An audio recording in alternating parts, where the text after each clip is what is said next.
Can you send it out to Kiara as well? Yeah. She'd like a link. I started this stream. Would Maddie watch? Maddie will. Lauren said that she's watched with the girls before. Maddie just lost her tooth.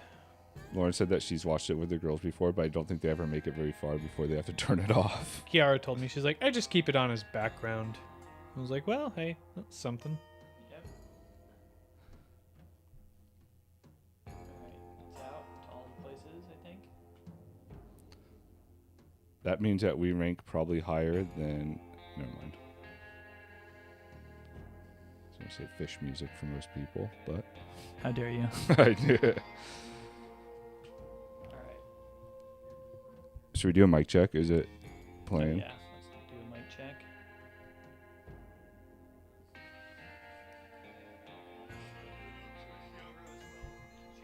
Nice. Was I talking into it at all? I'll test my mic.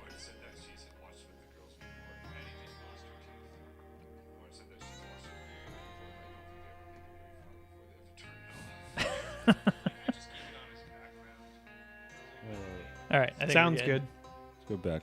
Yeah. Oh dear. Oh, we got problems. We just went dark.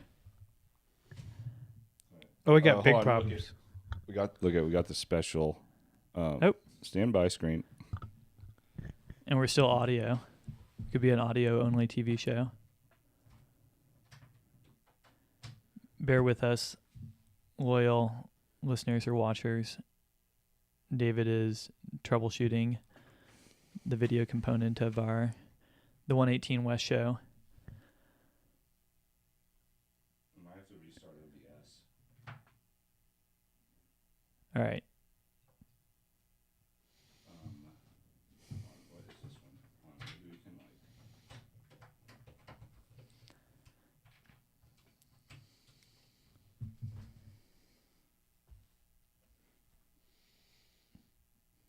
Is Maddie still on the Tooth Fairy Heck yeah. train?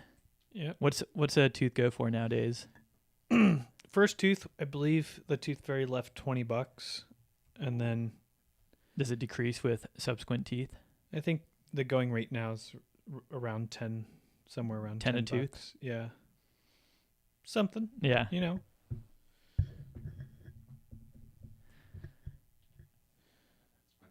All right, we're back. Maybe we got the video up and rolling. We can do a double check here and see. The Tooth Fairy consulted with the wizards in town. Papa Powell and understands the macroeconomic headwinds that affect everyone. Is it on? Yeah. Yep. And we got Welcome to audio. 118 West, everyone, where we talk about surfing, Welcome. skiing. Loyal listeners. 118th West Meridian runs from Southern California all the way up to the Sierra Nevada. That's why we call it that. Even further, too, to British Columbia. Yeah, but I feel like that's kind of like fringe, you know? I think no diss to them, but we've been there twice. You've been there twice in 8 years? Where? I've been Revelstoke. I've been to Revelstoke 3 times. Have you? Yeah. I went with Chad the first time, and then I went with Matt Oh yeah, that's right. the second time, and then with everyone with the Yeah, big but group. we're not authorities. I wouldn't say we're authorities on We don't this, want kind any of problems with our Canadian. There's brethren. also Isla de Guadalupe in Mexico too. It also goes through, which is like a really cool place. But I think we're international on this show. I think we can go into Canada and Mexico. If the 118 Meridian goes there, we will follow. yeah, Hi, but Maddie. we mostly talk about Maddie wanted to say hello to Nice. both A shout Davey out. and Jake. Hello, Maddie. What's should up, we Should Maddie? we put her on this show, dude, so she can air out her? There have been multiple people who have wanted to appear on the show now. Congratulations on your tooth loss, Mads. What do you think about Altera? Private equity and ski resorts. Hey, what's the show's opinion on call-in guests? Well, absolutely. I think. What do you think, Davey? We have Ryan calling in. But Ryan's like a regular. What about just Yeah. randos? Not randos, friends. You know what I don't like though is I don't like shows where I like calling guests, but I don't like shows where like the show lets like the listeners and like other people dictate too much of the show, where because it's like the shows that I like, I've seen it kind of get ruined by that because I like so much of what the show is. Yeah. Based on like what the creators make of it. How And about then some like call-in questions like Bombhole? That's kind of a yeah, cool no, format. Bombhole does a good job of it, but like the 9 Club, their live show, I've like it kind of went really downhill when they let too much of their like audience dictate too much of the show. Yeah. So yeah, I mean like if you're chill, you can call in. Tell you what, try to call in and you'll find out if I think you're chill or not on air. I think we should do it occasionally. The people want to contribute. I think we should let them. I don't know if we're technically set up for that at this point. Yeah, I we would plug can. your phone in, huh? We don't need to do it tonight. I'm just saying. There's been interest expressed Yeah. by multiple people. Long time listener, first time caller. Rack 'em. Yeah, if you call in, you better have a good take. What's the opposite of getting racked? Run. Run. Yeah, Run 'em. you could get run. Shotgun sound. I don't know what they did. But kinda- anyways, yeah, welcome to the show. We were off for a week. Jesse was in Texas. Jake and I were going to do the show, but at the last minute we decided to play 2 rounds of cart instead of doing the show by ourselves, which I think was a good call. 3 rounds of cart. 3 rounds, right? Wow. 2, 2. Oh. I think. Well, 2. They add up. 2. Well, we've had compelling shows where it's just you and me, but 3 is like the magic number, I think. Yeah. And then 4, no offense to Ryan, we love Ryan on this show, but just having 4 people, it feels harder for people to like. People end up talking over each other. It doesn't feel as clean. I think 3 is like perfect. Yeah. But we've had 4 people even on the couch before, and that is too tight. Not for me. I mean, I don't mind it. Yeah, I'm at because the you end guys here. are in the fat part of the couch, but this is the crook part. You don't want to be in the corner. I mean, it depends on the individuals too. 2 of me and 2 of you, probably not great. Or yeah, you and Ryan. Some big bodies. But yeah, welcome. David, you said you've been surfing a bunch recently. Yeah, I got a new longboard Nice. from Infinity. And They're then- having a $300 off Infinity Surfboards in Dana Point. Family-owned surf shop. Great, good people. I Are you think. still known down there? Well, yeah, it's family-owned. So the guy who like ran it when I was there, I mean, I'm not sure what like. I mean, I don't care to ask what the ownership dynamic is between him and his parents and whatever. But like, he runs the shop and he. Yeah, I try to say hi to him if he's in there every time I go by there and say, "What up, dude?" And he's always happy to see me. He remembers me. What years did you work there? 2010 to 2012, I think, or so. For the Bainey family? For the Bainey family. Yeah, they're Bainey very family, chill. if you're watching, call in and tell us the Big shout family out, dude. relationship of the business. Shout out. They, tell us the financials. They, no, but dude, it's a really cool surf shop. You know, how, like sometimes you go into some surf shops and they're just like too cool for you or whatever. You know, like the vibe isn't right. I go in there and I'm happy to like, they're like whatever, normal people, happy to see me. It's chill. They like take good care of all the, like I think all the Dana Hills surf team, like all the local surf groms and stuff. Like they're good stewards of the surf scene down there. I think. That is a problem. That is interesting about like skate and surf cultures. Like the wrong shop. I know exactly what you're talking about. Where it's like you go in and they're just too cool for school. But the flip side of that coin is also not good. Like Jack's? Like REI, Or going to Where like they're not- Jack's. cool enough. They're not too cool for No. school, and they really get up in your grill. You need a mix. Yeah. You don't want too standoffish, but you also don't want somebody Well, you want core, but not too core. Some of the shops are core, too, but not commission. yeah. Some of the too. Well, hey, in Infinity, they paid me commission.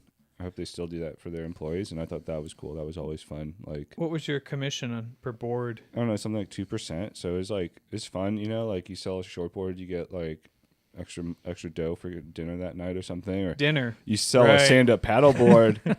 You sell stand-up paddleboard, baby. Woo! Infinity does a mean stand-up paddleboard business. Yeah, I think that's actually kind of their main thing now. We're counting hippie salad as dinner.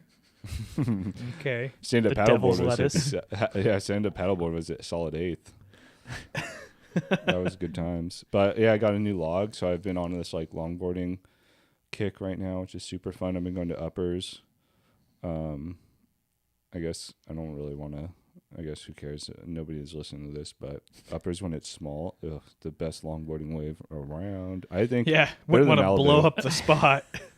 Well, nobody goes to Uppers when it's small like that, or like it's like a fraction of the crowd, right? Because people just don't want to surf 2-foot waves. But I went there with Matt because Matt got a new board, and I convinced him. I was like, Matt, dude, you gotta go there before work, and because he was complaining about his board not being having too much rocker. I was like 3.5 inches of rocker instead of 3 1/4 like mine. And I was like, dude, you got to just take it somewhere where you can have some fun. And so we went there, and it wasn't that crowded. There were maybe 6 people out, me and Matt, and then 6 other people out. 2 of them were these other local dudes that were like sticking to the script as shortboarders. Like when it's 2 to 3 feet and you're on a shortboard, just sit, wait for the good ones to come through. I'm on a longboard. I'm going to take off on all the 1-footers, all the 2-footers that go by you. It's a win-win. I'm not even going to look at any waves that you're looking at and want to go, because I just want you to I want everybody to have their share. It's a win-win that way. So you respect like when the cleanup set of the day comes through, you're not scratching to be in position. No, I mean, if in that case scenario, if the 2 dudes on shortboards have gone the 2 and there's a 3rd one coming through, I'm taking it. I'm going for it. But there were these Japanese dudes that were Careful. fully, I think they were Japanese tourists, and they were hungry for waves, dude. This one guy, and sometimes when I ride a longboard out there, sometimes the Groms come out, and the Groms will push for the smaller waves too. And like, I get it. It's like, yeah, you're like an 11-year-old dude. This one dude was a fully grown Japanese dude with earrings in, and he was paddling for every like 1 or 2 foot wave that would come through. Even if like me or Matt, he eventually stopped doing it to me because I think I was making enough of him that he was like, all right. But he was really doing it to Matt. He was like paddling for, scrapping for every little 1 foot wave that would come through. And it was kind of like a bust, dude. Were they good surfers? He was good, but he was like, I mean, I think he could surf pretty well. Like if he was on a 3 foot wave, a waist high wave, but on a 1 foot knee high wave, like there's only so much like 150 pound grown man can like. You should have Corky Carrolled them. Were you worried about a kamikaze attack?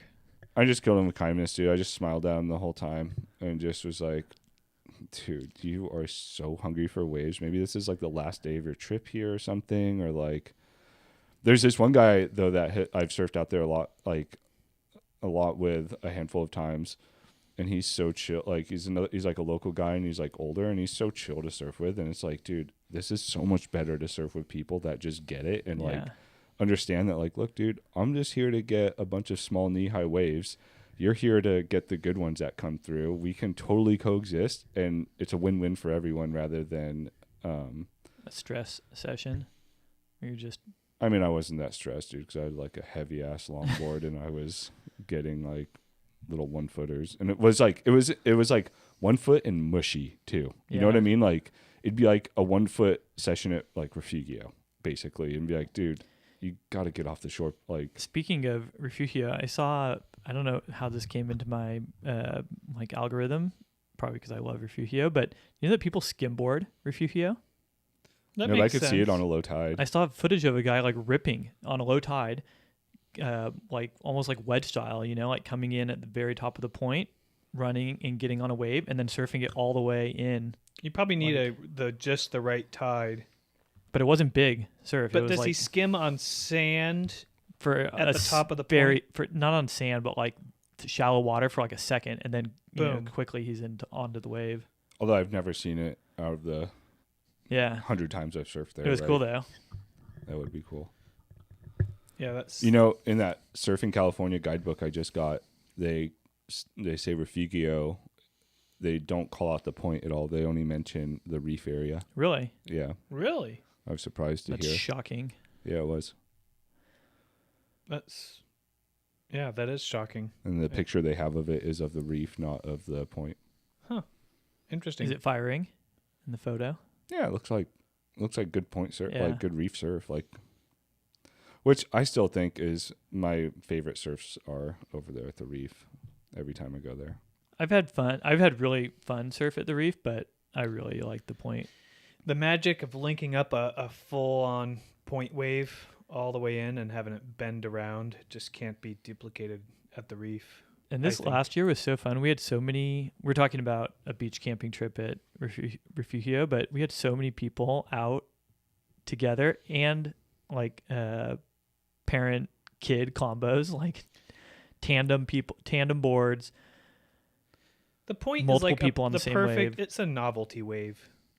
I don't think it's novelty. I think it's really fun. I think it's it's a a great novelty wave in the longboarding sense that, like, you're in your day-to-day surfing life, you don't, at least where we grew up surfing, you don't get points really. Like, there's not a whole lot of points. I could So Yeah. it's like when you get a classic, like, although small, but like classic point, it's just like, imagine that size surf if it were a beach break. Many times you wouldn't go out. I do. You know what I'm saying? Like, if it was 1 foot, you'd be like, I'm not going out. I'm not going to go for like a 2 to 5 second ride. At Uppers. Yeah. I guess Uppers is a point break. We though. do have points here, but I take your point. A That's like a promontory. true point, you know, like it's Yeah. small and It wraps. yeah. Doheny is a very similar wave to Refugio. Yeah. I'm going to put in some work this summer training at Doheny for Refugio. I think Kristen has a campsite there coming up for her birthday. Oh, chill. Nice. The Might. the one thing about Refugio though is the crowd, man.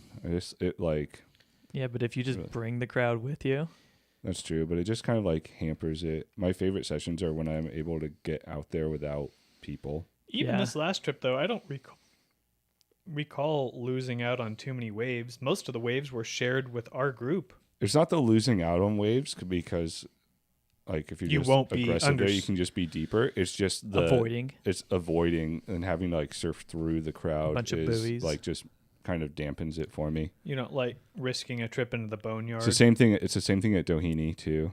But if you get, it feels like pretty easy to have it all to yourself or with the group that you come with if you go early. If you're willing to dawn patrol, you're going to get an hour. Yeah. You know, Yeah, I agree. it's Nice. not that far away. We'll have to put in we're fingers crossed for the group site this coming year. Yep. Would be nice. Start in March, late March. To Yeah. get it. We'll start getting it in late September, and if we get it in late September and we have to go in late September, I say we do it. Yeah. But we'll at least get some laps in. Would you rather have the group site in late September or our same situation in Our same situation. early it's- mid October? I think late September is bad on two accounts. Less chance of rideable waves, and if it feels like summer, it's not the same. The fall feel is important to me. Well, we're going in the summer, by the way, even if we don't get the group site this year. So Oh, that's fine. Wait, we are? early October. Oh wait, no, I guess Yeah. early October is And not. I feel like late September theoretically could be a lot more day use crowdy. But what if it's late September right after? What if it's just early fall, late September? Yeah, I think late September is fine. Yeah. Wave wise, it's not as good. You never know what's going to happen at Refugio. This last trip, it said it was going to be a foot or less, and it ended up being really fun. But isn't historically throughout the summer Refugio's a bay? Yeah, I do think that's true. It does get south swell though. It does? Yeah. How does a south hit the point? It just does. I'm telling you. I mean, it's almost a south-facing beach if you look at where it is on the map. Anyways, Yeah. the west swells really wrap in there. But wouldn't the islands block the south swells? They do. more? I mean, it's smaller there, but they do hit there. Yeah. Anyways, we should start trying in late March. I think we should start trying. For me, Refugio though is more about the campfire than anything, dude. That's my main thing. The You when I vibes. go there. you're just interested in roasting. Well, because like I can surf here whenever I want, You all the time. Roasted. yeah, but like Refugio is one of the few times that I actually get to stay up and like kick it around a campfire with all my best friends. You know, like I love hanging out around the campfire with Mike late at night and like This year we're doing even more wood. Nice. Yeah. Although it's not I'm going there for the- longer too. I think I'm going to go for Sunday to Saturday, so I have one day off on I wasn't either there end. the last night, but did you guys run out of wood? No, but Yeah. We used up all We the used wood, and we it didn't all. we didn't have the campfire that we could have had. You have trouble procuring good wood? it would be good to have more, I think. Yeah. Okay. Yeah. It's nice. Some of those nights went pretty late. I Yeah, remember going it's to bed awesome. at like 1:30. I think Mike and our dad probably stayed up the latest consistently, Yeah. probably up well past 2 a.m. Yeah, I can't imagine turning in at 10. No, it was awesome. Midnight I think is my cutoff, so that way I can still wake up at 6 and Yeah. go surf early. Man, I can't wait to do some camping. I can't wait to get back to backpacking. After we were talking last week about the upcoming trips that you're planning, Yeah. I was just I was like, man, it has been so long since I backpacked.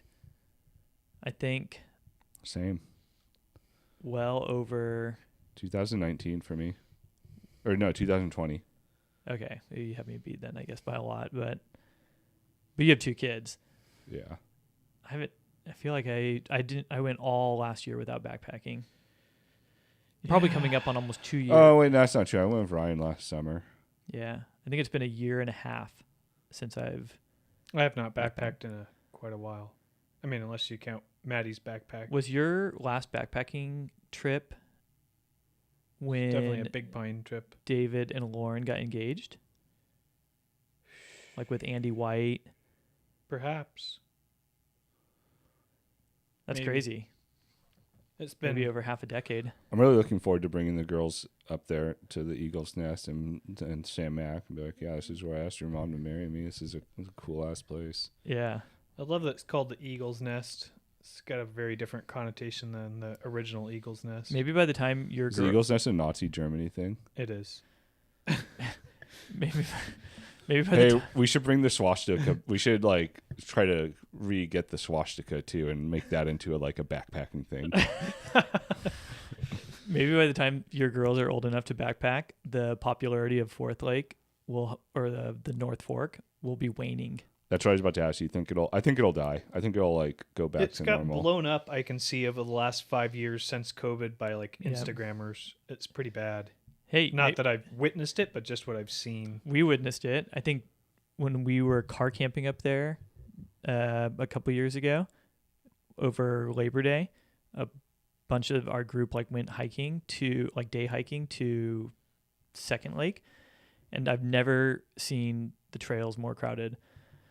Granted, it was Labor Day, but it was fully aligned the entire time. But you know what? We've never. You're either passing people or being passed by people, and just constantly stream of traffic. And then when we showed up to Second Lake, do you know the little beach, like a tiny strip of sand at Second Lake? Packed. It looked like a beach day down here, umbrellas, canoes out or inflatable kayaks in the water, dogs everywhere. But it falls off with each successive lake, right? I think Fourth, so. people Fourth usually Lake is off the main route, which is nice. We've Yeah. never actually been to the Eagle's Nest and not been able to camp there. Which First, is second, and That's true. third is historically, I feel like, Second is the worst. but I think. third falls off a bit, and then it really greatly decreases from there. I think Second is the lake that has gone viral. Yeah, it's a bunch of photos of Temple Crag in the Yep. background with green water, and Emerald water.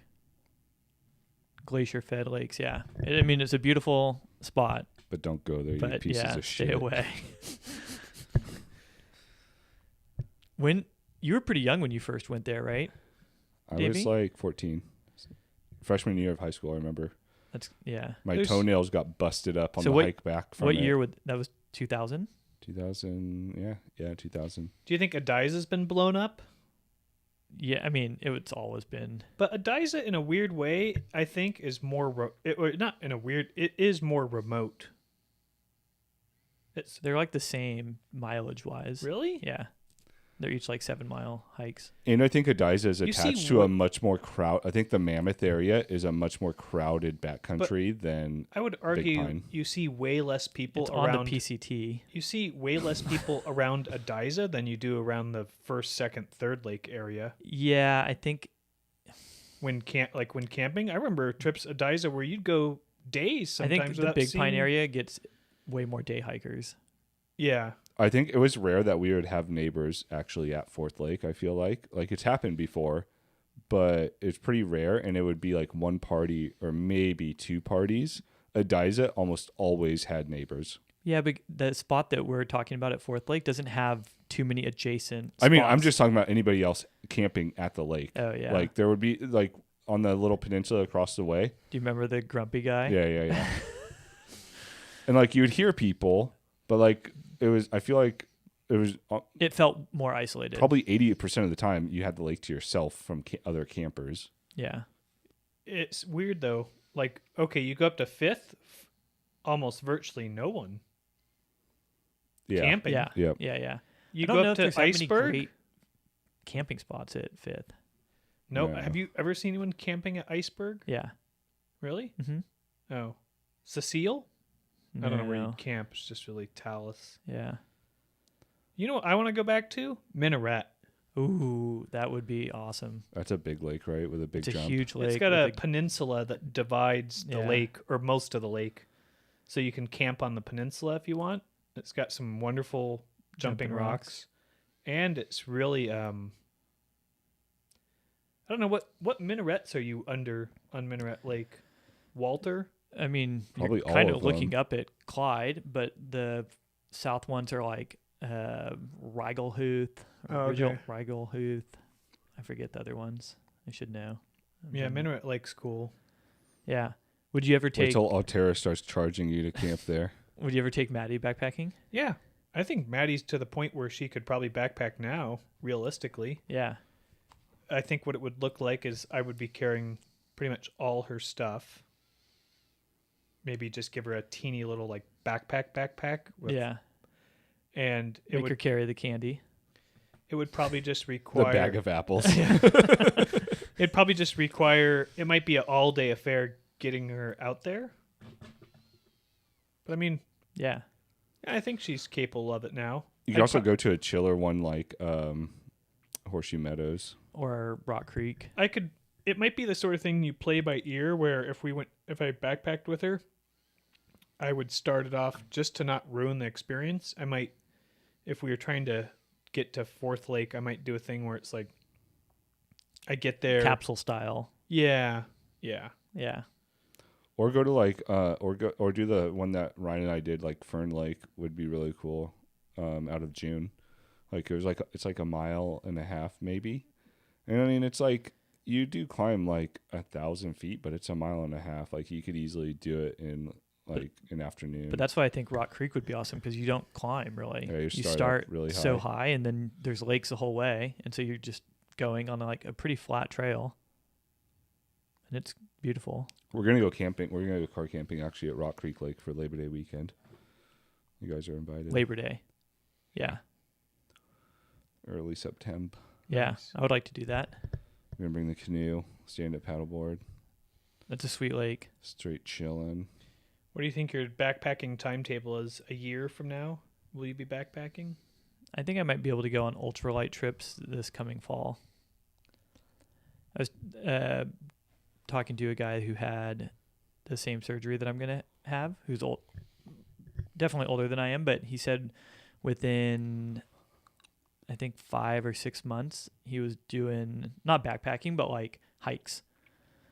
So if he's a little bit older, I think I could probably do that on a shorter timetable. And if I went like ultralight, I'd like to get you on the Devil's Backbone this winter, Jake. do you remember? I don't know if you might have been on that trip, but I went backpacking with when I pretty fresh off of clavicle surgery, and I had this like ultralight backpack that just I had one strap, and I Yeah, had I the strap remember go that. like crossways. It's like a hip pack. Yeah, it was a hip pack that had like an expandable thing, and I went on a backpacking trip and carried A stuff. Daiso, right? Yeah, Yeah. just with that. remember So I that. think if I just went like ultralight, I think I could do it. It's probably possible. And just kept the expectations low. But I think doing that type of stuff in the beginning will result in swelling. Like if I have like a big day, then I think I'm like going to be sitting. It's a shame there's not a market kind of like they have in Alaska where they have heli skiing, but like heli dropping, just drop you off at your requested lake in the Sierra. You get mule trained. Yeah. No. No one wants to be saddle sore. Can you imagine? You just go to like an outfitter and say like, okay, for $400, heli me into First Lake. Sir, it's a 2-mile hike. I said, drop me. Yeah. It'd be great. Or I'd want to go so deep though that I wouldn't like. Or imagine see anybody. even better if you were certified skydiving, just be dropped. You're just dropped. But why don't you just do that then? Why don't you just fly to Alaska and fly out in a bush plane? Like you could just do that in Alaska. Although I say that now, I'm not convinced helicopters, and it's not based off that recent video, but like helicopters seem substantially more dangerous than like all other forms. Did you hear about this, Davey? I think they are statistically what air travel. A crazy helicopter crash on a mountain in Utah. Really? And I think everyone lived, but man, it sure doesn't look like people would survive. But good they land in the trees. But like landed in the trees. I mean, ended up in. Yeah. These things they go down a lot. Yeah. A lot. Bush planes are pretty dangerous too.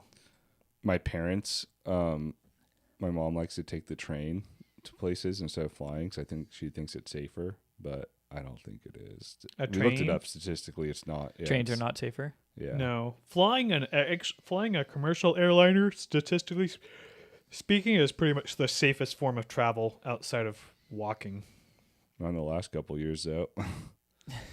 What do you mean?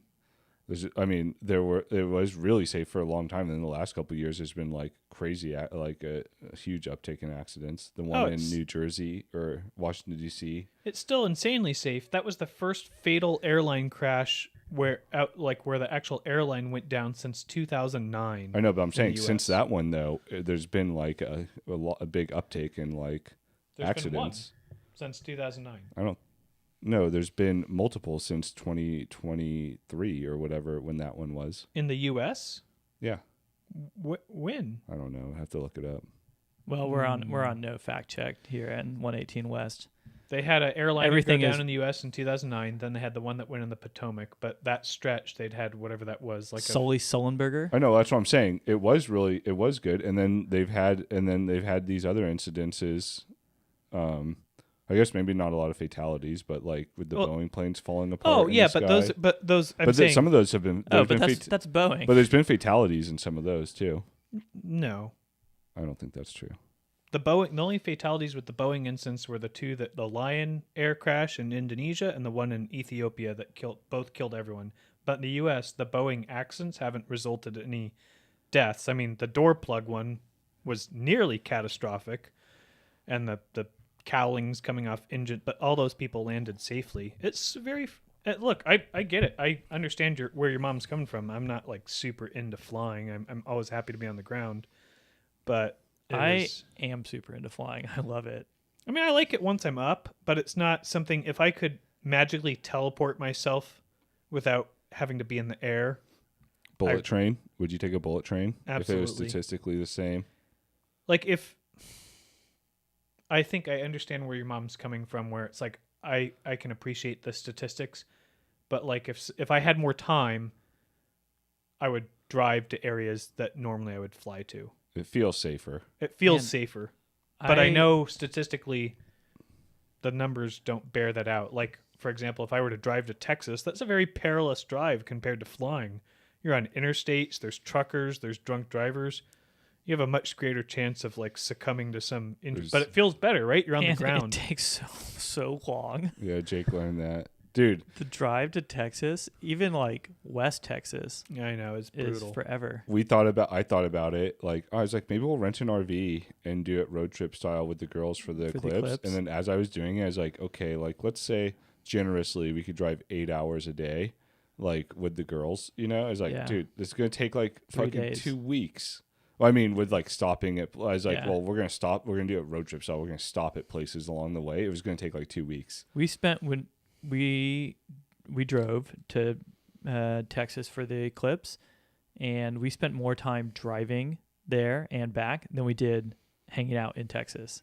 Yeah. Which actually it was not. Oh, that. you drove? Yeah. Oof. Honestly, it was better spending less time in Texas, though. Yeah. I think. I do love flying, like the whole process of like getting there. It's just sometimes like in the weeks leading up to a trip, I'm like, oh boy, I got to get on a plane. Hey, if I ever get a pilot's license, how would you feel about flying with me? Can I wear a parachute and bail Sure, out? if you procure one. You know what I do like though? Road trips with the boys. There's something that's Yeah. fun about like driving up, like even just driving up to Mammoth and back. You Yep. know, like there's just something fun about like just being in a long car ride with people that you like being around. Drinks. What do you think? Can you remember your first like road trip? As a kid? Not with like family. With like friends. I mean, mine was probably with you. To be honest, I mean, we were like thick friends by the time we got Yeah. our driver's license when we were driving. It had to have been it was probably up to the Sierra. Oh, maybe like Halama, maybe. Yeah, it could Yeah. have been Halama. Probably because Halama would have been, that was before we moved to Tahoe. You know what kind of Yeah, felt those like might be some of the first. an introduction to that? I mean, it was kind of with like family or like parents of like friends, but going to San Luis Obispo for water polo tournaments. Oh yeah. Where like you might be in a car with people you knew, but it did feel like you were like mobbing on a trip. Well, it's so. I a remember bunch of asking your friends. dad this if you guys like. So when do you think was like the first time that like going on road trips with Jake and Jesse was like fun for like everyone? And he's like, well, it depends on your kids. And I was like, I know, but for you and Jake and Jesse, He wouldn't give you an answer. when was it? Yeah, he Hard to didn't. nail them down. It was really hard because like at some point it seemed like there was a point when you guys like actually like relished like just the adventure of going on the like, oh, we're going to Death Valley, like this is going to be fun. But it probably wasn't like that when you were 5 years old. You're probably like, I don't know if I want to be in a car for this long, like Yeah. being in a car for a long time isn't that fun? How does Maddie feel about a long road trip? Maddie loves road trips. Yeah. Who doesn't like a good road trip? A 4-year-old probably. It's pretty easy for the girls though, to be honest with you. They nap a lot and they watch TV on the tablet a lot. Yeah. Yeah, I love driving long distances as long as the scenery's good. Or at least there's like It doesn't get much better than the Eastern Sierra. Nope. Driving up 395. I still at some point, and there's a lot of bad scenery on this drive, but I'd love to at one point in my life do a cross country trip. Just the whole Which way would you deal. go? I think there's kind of like three main Yeah. arteries, right? One that would take you through like 40. That would take you through. You got to loop it. Go low. Does it go 10, 40, 80? 80? Does that sound right? I think you got to loop it and you got to go low through the south one way and then come back up and go high through I think I'd like the 80. Rockies Yeah. on the way back. 80 would take you through Denver. Yep. You get the Utah. Sierras. What if we got my parents' RV and did a drive-through California style road trip? That would be cool. That would be super fun. Like, I yeah. lost my glasses. Maybe I think right now too in my life, road trips are extra romanticized just because I know realistically the odds of being able to carve out enough time to do something like that in the near future is just it's not going to happen. You gotta plan it. In about 15 Plan years. 2 weeks of driving. You don't even need 2 weeks. If you're road tripping to the East Coast, Yeah, you need a want- lot. Of yeah. You need a lot of Yeah, time yeah. to road trip. Like, No, but if you were doing California, yeah, you could do Yeah, 2 California. weeks would be in- good. 2 weeks would be awesome, but you could do it in 10 days. But you don't want to be rushed. I'm If not you're- looking to road If you're trip taking I've 10 done- days, take 14, Yeah. right? I feel Yeah. like California. It's not that it's tapped out, but I've driven most of the 101 several times over. I've done Yeah, Big but have Sur. you I've like done- stopped? No, And, like, first of all, you you know. just jam up to like There's Pismo. not really and- much of California along the coast that I haven't at least been by and stopped along the way in a fair amount of areas. Outside of, I haven't explored the Lost Coast. And surfed? No. Oh, is this a surf road trip? drive through California I think style. it would be awesome Yeah. to surf, yeah. but Surf, paraglide, hike, whatever. that might be a fun road trip. How about a Southern California to the border style? Why stop at the border? Let's go. Keep going. Let's go to Well, Max. Oh, I thought you meant the southern border. No, Canada. I was like, yeah, dude. We could do that one in a weekend. Might be cool. But yeah, road trips are rad. Yeah. Do you remember? We'd taken plenty of road trips, I think, up until this point. But the one that really stands out in my memory is when we went with Hank to Bishop and That was a Mammoth, classic road trip. It was like a week-long extravaganza. climbing and skiing road trip, And just sleeping out of Hank's semi-pro. van. And semi-pro every night. Yep. And gambling at the Paiute Palace. That was great.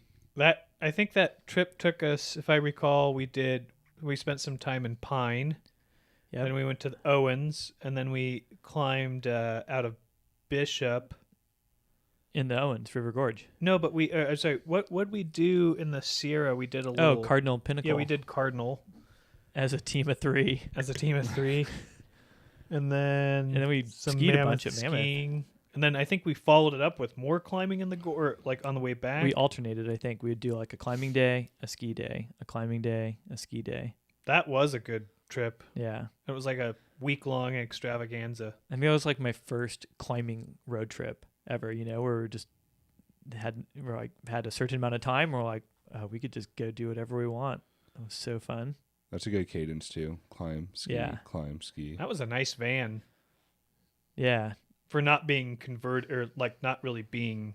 It was huge. It felt like being in a movie theater when we were watching semi-pro. Was it one of the touring vans? It was a big like It was just like an Econo Ford line, I Econoline think. Oh, van okay. with seats removed. I think right. Yeah. Maybe. Yeah. I really liked our trip that we did like a couple years ago when we went up to visit Ryan. We brought the N64. Oh yeah. Playing Mario Kart with Ryan in the Geo's parking lot. in the ProMaster. Yeah, in the Yeah. ProMaster. You basically just gotten it, I think. Toured. Yeah, we did. I think we started to go do Red Cone. It almost maybe. got stuck at Tamarack. Yeah. Remember? Yeah. Do you remember visiting that? What is it? It's like a Caribbean fusion restaurant. Oh, out in Dos Mammoth, Alas. and I love getting Dos Alas. stuck in those snowdrifts with Ryan. Was David on that? No, I wasn't there for that. Yeah, that was I had like a 3-month. That was old. insane. I remember some alarm while eating, we were like, boy, it is windy out there, and This is a restaurant out in Mammoth that's kind of like separated from town, and you have to drive on like a little dirt road to get to it. And it was a nuking snowstorm when we went to dinner. a windstorm, not a snowstorm. It wasn't I snowing think it was at all. snowing too. No? No, it just blew. Remember, it blew Yeah. that like really high density snow all across the road. It might have finally been snowing when we exited, but the issues created had nothing to do with like snow that had piled up. Yeah. It was like wind driven snow that covered the whole road and like anywhere from 8 to 2 feet of. Ryan really went for it there at the road, like Yeah, dog wished legs at he one had point. it. And I think I was on the phone with Ryan in a different car, and or maybe someone else. I think it was Dana who was riding in Ryan's car, and we were talking, and then I could hear Ryan just like, "I'm gonna gun it," and then he just didn't make the turn. And he just plowed. You couldn't see anything. He just plowed straight into a snowbank. And was stuck. It's definitely stuck. Skiing road trips seem more fun than surfing road trips. So Yeah. Although more promising, I think, is the thing. they're great in good weather, I think. If it's like Skiing. skiing road trips. Yeah. But if you're like trying to like camp or like stay out of a van and it's nuking, unless your van is like tricked out for, being in those conditions, I think it's so wet. Like, if you're just in a car, The melt freeze think cycle it's, gets you after a couple days. I think that happened a few times. all where your stuff is like wet. we went to Mammoth where Yeah. we spend the In first spring? night. It's hard to amazing. yeah, and it's hard to like dry out. Yeah, it's hard to dry out. Spent the first night in the car, and by the second night, we were wondering about like, so what about a Motel 6? I don't know. I still am like really nostalgic. Remember when we went to June and we camped in the Forerunner? Yeah. Minus 4 degrees. But would you want to do that now? That was so, I'd probably do it. Yeah, I'd probably be down to do it now. I think Just I'd- because I haven't done it in so long. Like it's such a novelty, yeah. The Forerunner was a uniquely uncomfortable car to sleep in, though. Yeah.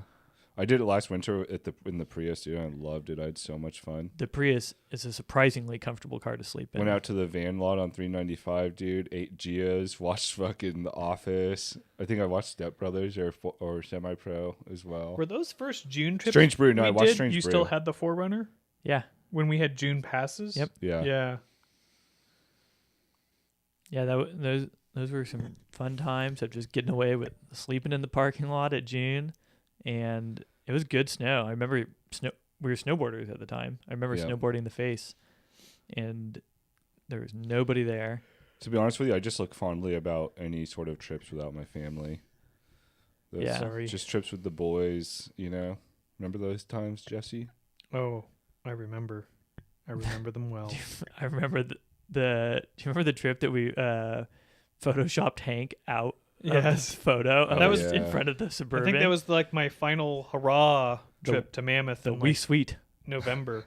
That was a really fun trip. I have a photo. I think I've shared it with you. There's a photo of you and Brett. I think Brett is sitting on your lap maybe, or you're sitting on Brett's lap in like a chair, both like bibs and no shirts or whatever. And then it couldn't have been separated by that much time. There's a video of you and Brett like fighting each other. Yeah, that's why you don't gang up. I think that was the trip that I charged the fire to. At me, coming after Yeah, me. you were throwing pebbles at me, and one finally connected. There was a lot of antagonistic actions, I think, on that That trip. might have been the trip that David was like, I think I'm done with the game of Gnar, or what were we were like calling people out on the lift, and he's like, I think this will be the last. I think trip of that. I think there's just a lot of There was antagonism. a turning point for me, I think, where I was like, dude, this is not as much fun for me to be like this anymore. Yeah. Why are you the way that you are? But I gotta admit, life is a lot better not being like that. We used to be a lot meaner to each other, totally. but now we're not. It's a lot nicer, I think.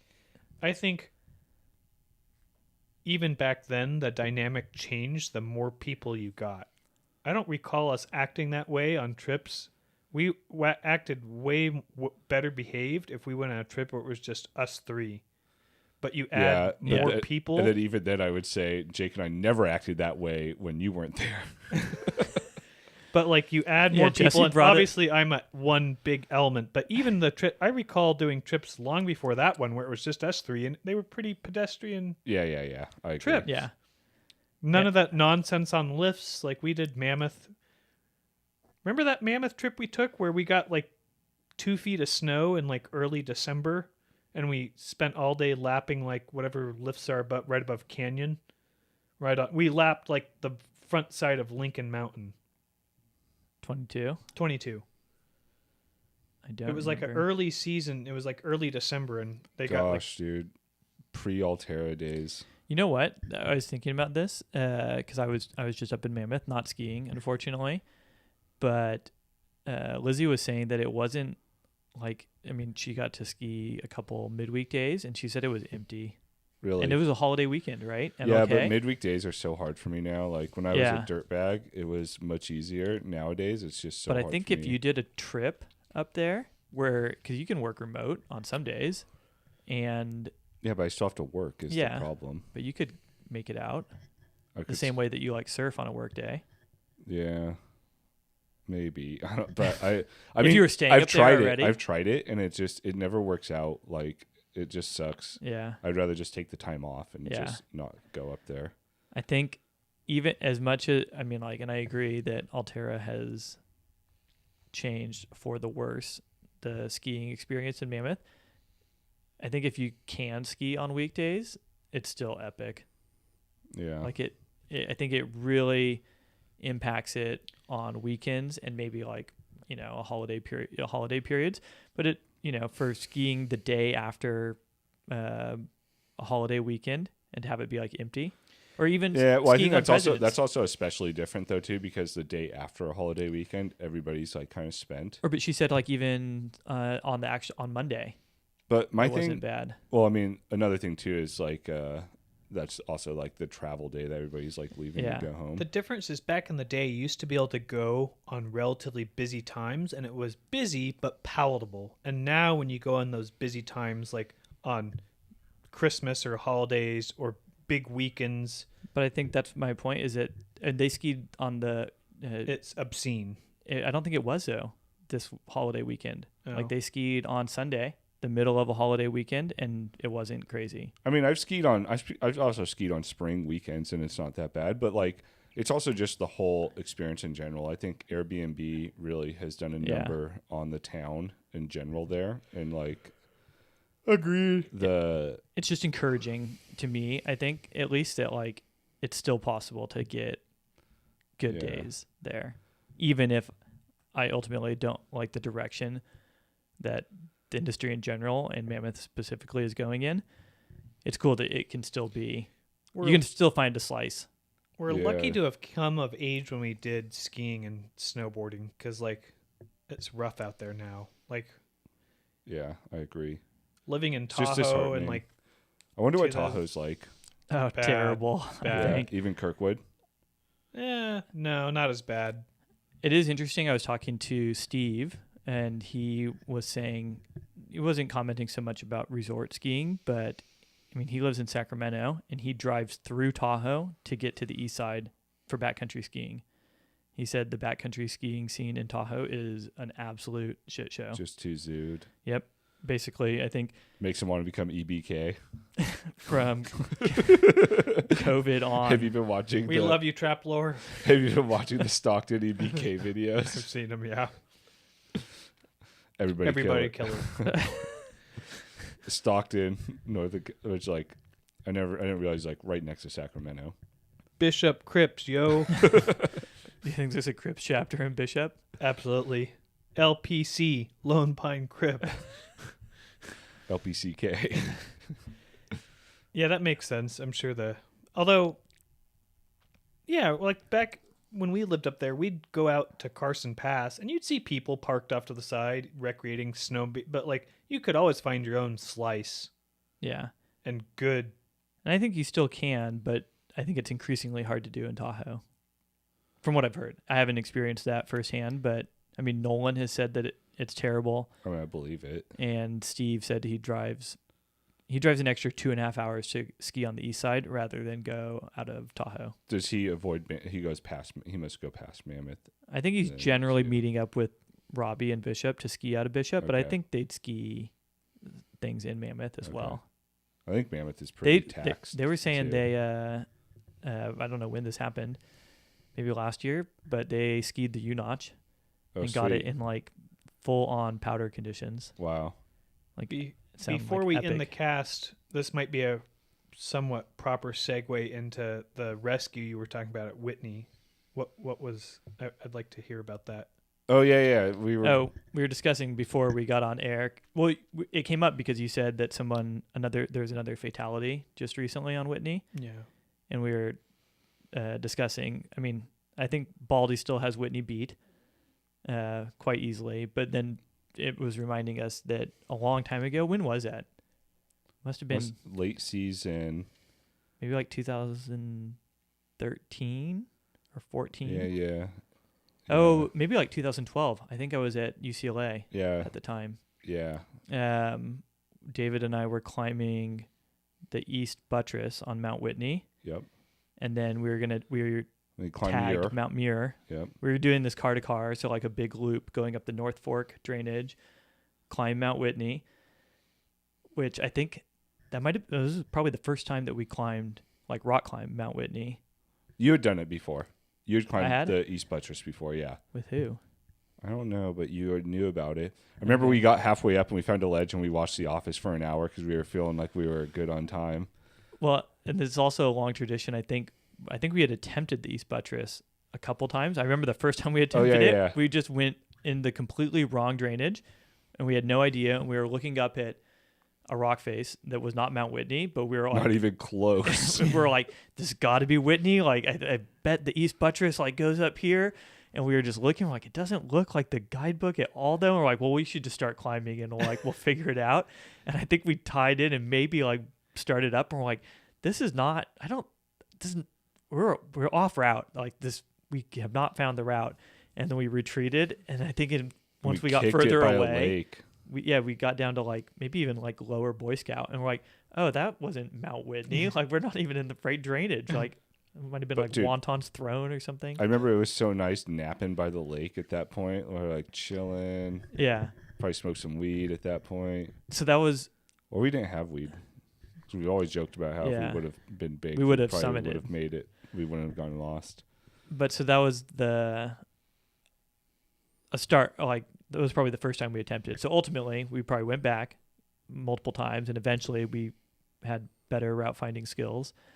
Made it to the route, climbed the East Buttress, watched an episode of The Office, summited Multiple episodes of The Yeah. Office, I think, chilling on a ledge. and then tagged Mount Muir. And then as we were coming down, it's probably like later in the day, like late afternoon at this point. Dusk, I would say. Yeah. And we're going down the switchbacks and Feeling good. Yeah, real feeling good. great. And we stumbled across this guy, this older gentleman and his wife. He was like, this was high up on the switchbacks. Like The just guy was by below. himself. Oh, he was. Yeah. His wife had already started down the switchbacks, and we met up with her later. And we're like, hey, we saw your husband. We left all of our Okay. stuff. So this guy was just an older guy who was like laying like crumpled on like the icy trail, in a bad way. I broke my patella. He said, I broke my patella. I Did remember you say it like Tanner Hall. one of them. Both of them. I broke one of them. And then I remember, he said he thought he broke his patella, and I had like Vicodin in my first aid kit. I was like, dude, do you want a pain pill? And he's like, no, I'm good. And I was like, all right, dude, whatever. But then we gave him. It was. He's probably concerned it had fentanyl in it. I mean, it was like Prevent laying days. in like snow and ice on the trail, and Like so 13,000 feet. we flaked out our climbing rope under him to like insulate him off the snow, and then gave him. We were carrying like day packs, but we had extra layers, and so we just gave him all of our extra layers, like down jacket, puffy pants, or whatever like extra layers we had, and just tried to get him as Backpacks. warm as possible. Yeah, I remember hiking down with a sling and a water bottle was all I had for the hike down. just Did to, you like- ever get your gear back? Yeah, and so we're like, we'll go out and call SAR for you, and you don't move. I mean, he wasn't moving, and then Don't move. Okay? You stay put. and we did, and that was such a surreal hike out because we were trying to mob. We were like, we should hurry up and try and like get. We met a guy at high camp who had a radio who was able to get a hold of the authorities. Oh, we did. Yeah. He was Okay. able to like get a hold of the authorities and start the rescue process. But I don't know if we knew that then because we were hiking out with purpose, and then we called SAR when we got out. No. The guy got a hold of SAR and we knew it hiking out. So we knew that things were fine. Like we were hiking out good. Did I you don't see remember the that. helicopter? No. Or hear it? No. But we knew that the rescue. The way I remember it, we knew that the rescue was initiated. I don't. I And we were remember hiking it. on the way out. We might have called SAR to confirm. How Yeah. would you call SAR without a radio? Will you get down, you call 911, Yeah. essentially? Yep. 911 and say, reporting a missing hiker or an injured hiker in this area. But I remember on that hike out, it was like obviously nighttime as we were hiking out, and we were tripping out on the moon that was making all these like crazy like light up patterns on things. We kept on thinking that we were like seeing other hikers. Well, no, I remember at one time seeing down below like a campsite. Like I saw the lights. Yeah. I saw it was a campsite. And then I also remember like kind of hallucinating, seeing like skulls in the rock faces and stuff. It was kind of a trip. And then I remember we got back to the car and I was like, dude, I saw a campsite, but we never walked by it. And I remember you being like, yeah, dude, I saw it too, but we never actually went by Yeah, it. we kept on seeing like colored. I kept on seeing like colored lights, like on the hillside or on like as we're hiking down, and then you get closer and they disappear. Anyways, he eventually he got rescued, and I only know the full story because we gave him our contact info to be able to get our gear back, and his son lived in LA and met up with me like a couple weeks later, and I think he had to have surgery on his knee. He said the rescuers got to him at like 2 a.m. or 3 a.m, and then it took him like 3 or 4 hours For a light. to get him on a litter all the way from the top of the trail crest to trail camp. They often can't And extract. then a helicopter came in and picked him up at like 7 a.m. and flew him. So he out. spent the night out there. Yeah, but he had Yeah. He was, But I think rescuers got to him at like 2 and then probably had much warmer clothes. his wife never came back during that time. He just spent till 2 a.m. No, I bet she hiked back up to him. I don't know. I don't remember that. Him. Because we caught up to her and we told her, like, hey, Yeah. we're on our way out. We were moving much Your faster. husband's a buster. Yeah, we were moving And they much were faster than she was. I mean, it probably was pretty easy to find him, right? He was right on the off trail. Yeah. Yeah. Whitney's He's lucky, though, that we are, like, cleaning. Like, we were almost like a cleanup sweep. Yeah. Yeah. I think usually they, when they rescue people, oftentimes they use the CHP helicopters, huh? I don't know. Oh, okay. I've never needed a rescue. That's what, at least that's Yeah. what the. Yeah. Knock on wood. I've been a part now of multiple helicopter rescues. Really? That one, the one that I was like directly involved with, like there when the helicopter came, was at climbing at Suicide, and this guy that was with our group who I didn't know, but he was climbing with Monica. I forget his name now, Enrico, and he was a German dude who was a blowhard and a really strong climber, but didn't have a lot of experience climbing trad. And we were at the climbing at the Sunshine Face, and we were going up the easiest route there, Sundance, and he was a really strong climber but didn't have a ton of trad climbing experience and didn't want any I was like, do you want to look at the topo? Nope, I'm good. And took like minimal gear and didn't place any gear off on the first pitch. It's easy climbing, like 5-7, and then there's a wide section right at the top of the first pitch, and he had no gear in, and the rope was just behind like a big like rock flake. And then in the wide section he fell, and Monica was belaying him, and as he fell he like yelled like falling or whatever, and she's like, what do you want me to do? You have no gear.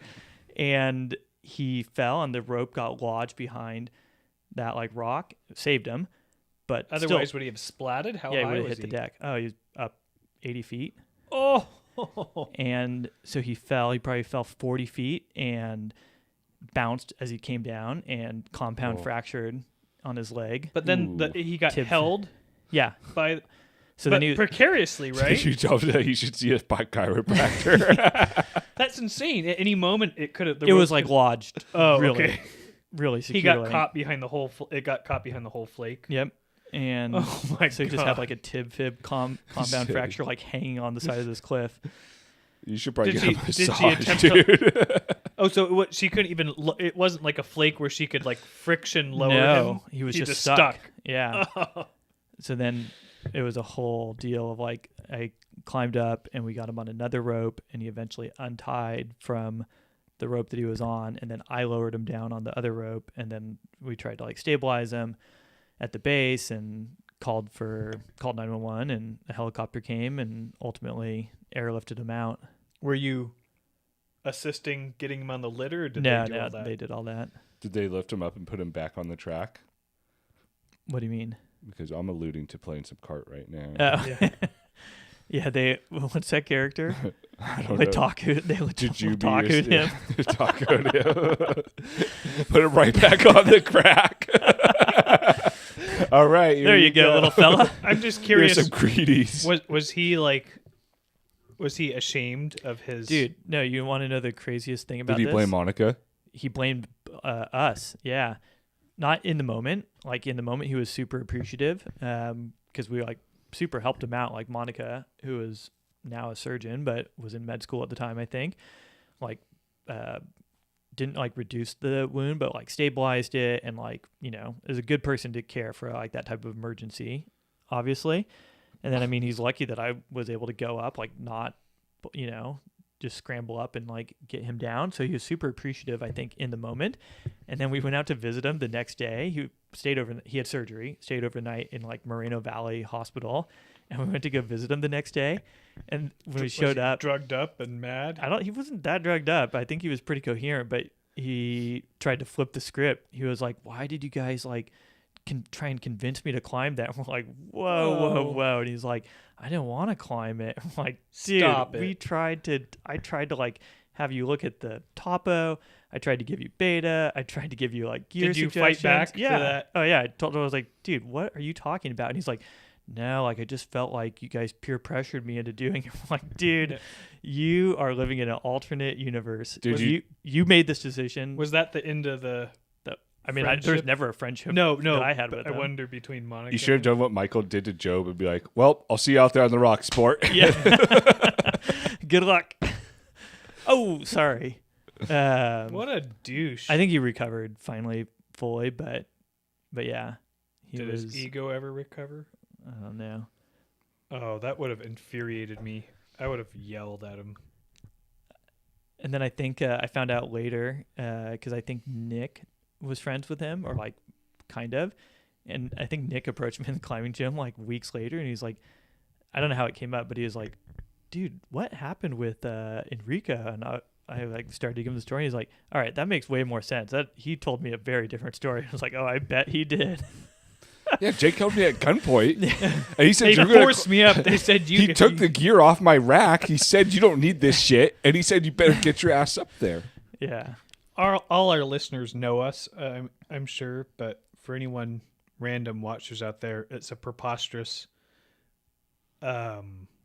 accusation if you've ever climbed with Jake, just because he's not one to push people who are I wouldn't not. force somebody to climb something. Not to do something dangerous. No. You've might- never been one to. I would push- encourage. Yeah, I could but see you've never been some- one to like push people who are like, I don't know about this, dude. I don't. You've always been pretty like, all right, well, if Well, you're not feeling it, don't do it. And the other thing was, he wasn't even my climbing partner. I wasn't even involved. I mean, he was climbing with Monica. I was like, do you want like gear information? Do you want any of this? And he's like, nope, I'm good to go. I don't. The only caveat that I would say to that, maybe for any of us, is just a little friendly heckling of each other. But I wasn't even- maybe specifically to get Jesse to do something that Yeah. would maybe be We weren't slightly dangerous. We weren't close enough friends for there to be friendly heckling.